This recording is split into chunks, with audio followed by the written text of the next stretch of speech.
La victoire, enfin. Le titre est provocateur. La presse américaine s'interroge. Et si finalement les élections en Irak, 7 ans après l'invasion américaine, donnaient raison à George Bush? La démocratie est-elle en train de triompher à Bagdad? À Washington, les analystes s'accordent sur un point. Les progrès sont indéniables. C'est une étape importante comparée à l'Irak d'il y a 2 ans. À l'époque, on n'aurait jamais imaginé que le niveau de violence baisserait assez pour organiser des élections.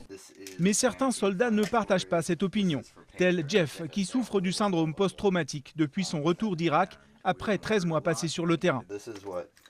Voilà ce que je prends chaque semaine et je vais les prendre certainement toute ma vie.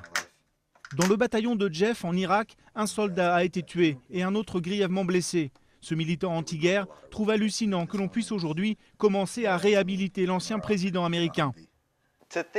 Penser que Bush a eu raison et que cette guerre, d'un seul coup, a été une bonne chose, c'est se mettre des œillères.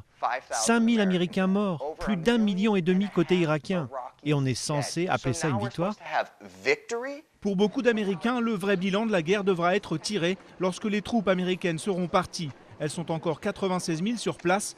En août, elles ne seront plus que 50 000, le retrait total étant lui programmé pour fin 2011.